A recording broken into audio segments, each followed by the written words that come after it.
Tonight, a special called meeting for Central Alabama Water got an unexpected appearance from Birmingham Mayor Randall Woodfin. This comes after Jeff Thompson was appointed CEO last week. Just hours later, two board members filed a temporary restraining order to block his contract. Now, according to court documents filed Friday, there has been a request to dismiss it, but it's not clear if a judge has granted that motion. And that brings us to tonight's meeting. WVTM 13's Aaron Llewellyn was there. He's live and local in Birmingham tonight.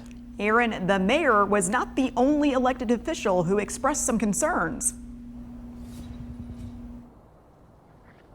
Yeah, God, Carla, this is the agenda from the Central Alabama Water meeting from earlier today, and it has 5 agenda items that the board was supposed to discuss. And while they did vote on it, the focus quickly shifted to the ongoing problems inside of the board. Now elected officials are calling for accountability and transparency from the new leadership. The demands for transparency and accountability from Central Alabama Water are loud and clear. The empty wagon that makes the most noise, get the wheel addressed. And that's the only way we're going to get this addressed. A special called meeting to take care of regular business on Monday quickly took a turn to talk about the board's recent actions. This comes in the middle of the state government's takeover of the board that promised to be more transparent. The board recently hired Jeff Thompson to serve as CEO, but Commissioner Sheila Tyson was very vocal about the board not following the proper protocol to make the move. They all voted for this. To block 2 people out, I'm talking about blatantly, on purpose, didn't care what the public think.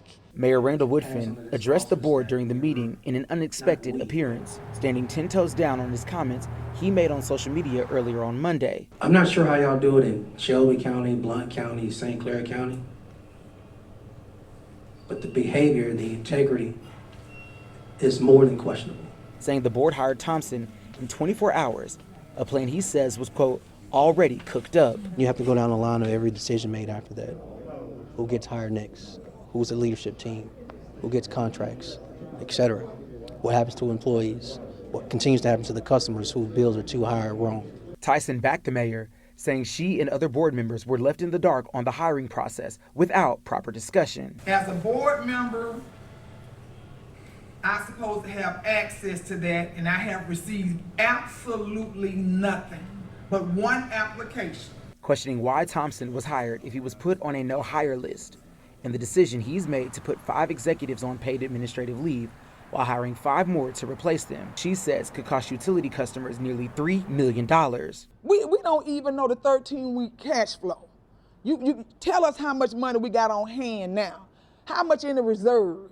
We done dwindled the reserve down to a little bit of nothing.